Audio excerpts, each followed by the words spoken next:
Nation wide special intensive revision की वजह से सुप्रीम कोर्ट का माहौल ऑलरेडी एक हाई वोल्टेज ड्रामा की तरह चल रहा है। हर दिन होती हियरिंग्स और मल्टीपल स्टेट्स कोर्ट के सामने अपने ग्रीवियंसेस लेकर पहुंच चुके हैं। लेकिन इसी बीच एक इंटरेस्टिंग डेवलपमेंट ने सबका ध्यान अपनी ओर खींचा, जब leader of opposition Rahul Gandhi ने ट्यूसडे को लोकसभा में अपनी स्पीच से विंटर सेशन का सबसे हीटेड, सबसे कंसिक्वेंशियल और सबसे पॉलिटिकली लोडेड एड्रेस दिया। I want to ask three questions first, which will make it very clear that the BJP is directing and using the election commission to damage India's democracy. The thing that stitches together the entire concept of modern India, stitches together the fabric of modern India, brings people together, allows them to build this great nation, is being attacked by these people. They're destroying it. You know they're destroying it, I know they're destroying it, and they know they're destroying it. Election commission की special intensive revision पर debate चल रही थी, पर राहुल गांधी ने उस discussion को कई ज्यादा गहरा बना दिया, सीधा डेमोक्रेसी के कोर पर प्रश्न उठाकर। CJI टू CCTV, जी हाँ, ये 3 वर्ड्स हैं जो उनके इस धमाकेदार एड्रेस को शॉर्ट में डिफाइन करती हैं, जहां उन्होंने जुडिशियल, इलेक्टोरल और गवर्नमेंटल इश्यूज को रेस किया। उन्होंने कहा कि जो कुछ हो रहा है वो सिर्फ टेक्निकल रिफॉर्म्स का मसला नहीं है, बल्कि इलेक्टोरल आर्किटेक्चर को ही मैनिपुलेट करने की कोशिश है। और जब उन्होंने ये लाइन बोली that it is not just a question of data, rather it is a question of stealing the elections, तब पूरा हाउस एकदम चार्ज हो गया। राहुल गांधी ने 3 सवाल पूछे, 3 सिंपल लुकिंग पर एक्सप्लोसिव सवाल, और साथ ही 4 डिमांड्स रखी, जिनको उन्होंने इलेक्टोरल रिफॉर्म्स की सबसे बेसिक, सबसे नेसेसरी कंडीशंस बताया। राहुल गांधी की टोन थ्रू आउट स्पीच एक मिक्सचर थी एंगर, वार्निंग और कॉन्स्टिट्यूशनल मोरालिटी की, जिसमें वो बार बार एम्फसाइज दे रहे थे कि वोटिंग राइट को अंडरमाइन करना देश के खिलाफ सबसे बड़ा एंटी नेशनल एक्ट है।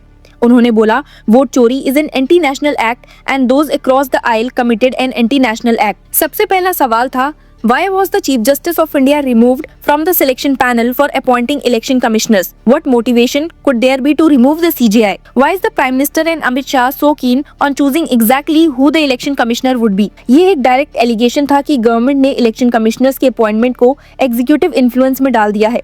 राहुल गांधी ने ये भी कहा कि वो लीडर ऑफ ऑपोजिशन होते हुए सिलेक्शन कमेटी में है, पर उनकी वॉइस नहीं है। I am there but I have no voice in the room, क्योंकि पैनल में प्राइम मिनिस्टर और होम मिनिस्टर दोनों हैं, इसीलिए मेजॉरिटी ऑटोमेटिकली गवर्नमेंट के पास रहती है। इस पॉइंट पर रूलिंग बेंचेस का एजिटेशन भी दिखा, लेकिन राहुल गांधी ने अपना एड्रेस कंटिन्यू किया। उनका सेकंड क्वेश्चन और भी ज्यादा एक्सप्लोसिव था। उन्होंने दिसंबर 2023 के अमेंडमेंट का जिक्र किया, जिसमें इलेक्शन कमिश्नर्स को इम्यूनिटी दे दी गई। Why would the Prime Minister and Home Minister give this gift of immunity to the election commissioners? Why would they need to give this tremendous gift that no Prime Minister has ever given before to the election commissioner? Clause 16 of the Chief Election Commissioners Act के according chief election commissioner और election commissioners के किसी भी action के लिए उनके खिलाफ कोई लीगल प्रोसीडिंग्स नहीं हो सकती। राहुल गांधी का सवाल क्लियर था कि अगर आप इंश्योर कर रहे हो कि कोई अकाउंटेबिलिटी ही नहीं रहे, तो फिर इलेक्शन प्रोसेस का क्या बचेगा। उनका तीसरा सवाल CCTVs और इलेक्टोरल डाटा से लिंक था। Why was the law with regards to CCTVs and the data they contain changed?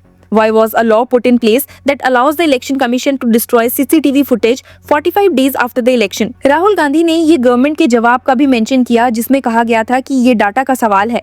उन्होंने तुरंत बोला, it is not a question of data, rather it is a question of stealing the elections. इस remark पर फिर house में शोर मचा, पर राहुल गांधी के मुताबिक CCTVs का 45 डेज के अंदर डिस्ट्रॉय हो जाना ट्रांसपेरेंसी को क्रश कर देता है, क्योंकि अगर वेरिफिकेशन चाहिए, रिकाउंट चाहिए, कंप्लेन चाहिए, तो रिकॉर्ड ही नहीं बचेगा। इसी बीच उन्होंने एक और मेजर एलिगेशन किया कि SIR चल रहा है, पर इलेक्शन कमीशन उनकी एक भी कंप्लेन का जवाब नहीं देता। Election commission has been captured, उन्होंने कहा। उनका ये एलिगेशन कि election campaigns prime minister Narendra Modi के शेड्यूल के हिसाब से टेलर हो रहे होते हैं और इरेगुलरिटीज जैसे डुप्लीकेट वोटर्स का इशू बिल्कुल एड्रेस नहीं होता। राहुल गांधी ने एग्जांपल दिया, we have a Brazilian who appears 22 times on the electoral rolls of Haryana. There is one woman in Haryana whose name appeared 200 times. The election of Haryana was stolen. Bihar में भी 1.2 lakh duplicate voters होने की बात उन्होंने उठाई और बोला कि इलेक्शन कमीशन ने कोई कन्विंसिंग आंसर नहीं दिया है। फिर उन्होंने वो लाइन बोली जिसने हेडलाइंस बना दी, we will change the law retrospectively and we will come looking for you. ये स्टेटमेंट एक वार्निंग थी उन लोगों के लिए जिनके बारे में उनका आरोप है कि उन्होंने वोटर रिलेटेड इरेगुलरिटीज में रोल प्ले किया, उनका कहना था कि वोट को डिस्ट्रॉय करना इंडिया के फैब्रिक को डिस्ट्रॉय करना होता है। वोट ही इंस्टीट्यूशंस को जन्म देता है और अगर वोट कॉम्प्रोमाइज हो गया तो फिर हर इंस्टीट्यूशन डिस्टॉर्ट हो जाएगा। दर्शकों, स्पीच का ड्रामेटिक आर्क तब आया और इंटेंस तब हो गया जब राहुल गांधी ने आरएसएस का जिक्र शुरू किया। उन्होंने कहा कि आरएसएस का प्रोजेक्ट है हर इंस्टीट्यूशन को कैप्चर करना। Universities, CBI, ED all have been captured. Bureaucrats who support the ideology of the RSS are placed in them। ये सुनते ही लोकसभा में तुरंत रूलिंग साइड से प्रोटेस्ट हुआ और किरेन रिजिजू ने स्पीकर से कहा कि राहुल गांधी टॉपिक से हट रहे हैं। स्पीकर ओम बिरला ने भी इंटरवीन किया और बोला कि राहुल गांधी को इलेक्टोरल रिफॉर्म्स तक लिमिटेड रहना चाहिए, पर राहुल गांधी ने जवाब दिया, the discussion is about votes, the stealing of votes and SIR।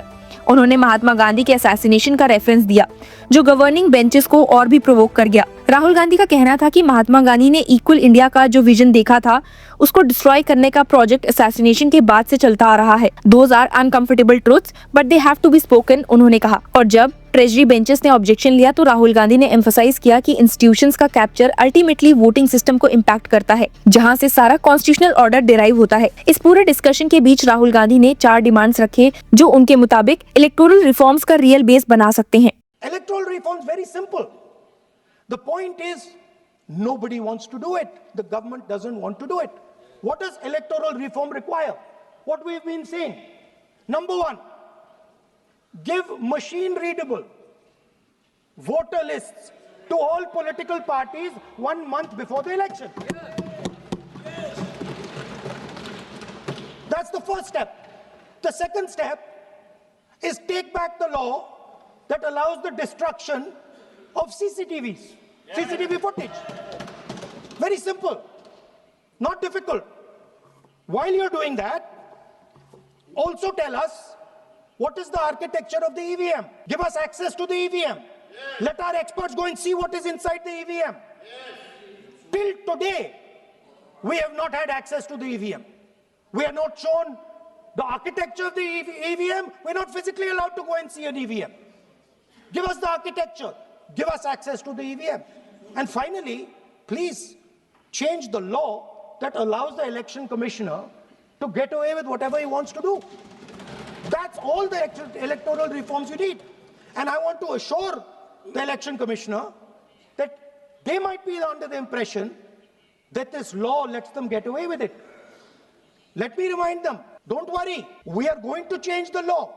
And we are going to change it retroactively and we are going to come and find you. Rahul Gandhi का tone and तक एक warning mode में shift हो गया। सिर्फ criticism नहीं बल्कि future accountability की बात, that we will come looking for you. उनका ये लाइन रूलिंग बेंचेस के लिए एक पॉलिटिकल मैसेज था। अगर पावर चेंज हुआ तो इलेक्टोरल इरेगुलरिटीज का प्रॉब होगा। इस लाइन को रूलिंग साइड ने पॉलिटिकल थ्रेट बताया, पर ऑपोजिशन बेंचेस ने इसको जस्टिस बेस्ड अकाउंटेबिलिटी प्रॉमिस का नाम दिया। राहुल गांधी की स्पीच एक क्लासिक पॉलिटिकल नैरेटिव कंस्ट्रक्शन भी थी, जहां उन्होंने इलेक्टोरल इरेगुलरिटीज को कॉन्स्टिट्यूशनल ब्रेकडाउन से लिंक किया, इंस्टीट्यूशन के कैप्चर को पॉलिटिकल सेंट्रलाइजेशन से लिंक किया और वोट को कंट्री के फैब्रिक से। उन्होंने रिपीटेडली एम्फसाइज किया कि भारत की डेमोक्रेसी की जान वोट में है और वोट की सेंसिटी को अंडरमाइन करना देश की गद्दारी के बराबर है। गवर्नमेंट का साइड इंसिस्ट कर रहा था कि इलेक्टोरल रिफॉर्म्स कंस्ट्रक्टिव डिस्कशंस का टॉपिक है, पर राहुल गांधी की स्पीच एक स्टॉर्म क्रिएट कर चुकी थी और विंटर सेशन की इस पॉलिटिकल गर्मी में ये क्लियर था कि इलेक्टोरल रिफॉर्म्स का इशू अब सिर्फ टेक्निकल नहीं बल्कि भारतीय राजनीति का सेंट्रल बैटलफील्ड बन चुका है। इस डिबेट का रिपल इफेक्ट सिर्फ पार्लियामेंट के अंदर नहीं बल्कि कंट्री के पॉलिटिकल, लीगल और इलेक्टोरल डिस्कोर्स में भी दिखने वाला है for weeks, months and may be till the next general elections. क्या आप राहुल गांधी की इन डिमांड्स और क्वेश्चन से एग्री करते हैं? आपके क्या विचार हैं हमें कमेंट्स में बताइए एंड कीप फॉलोइंग अस।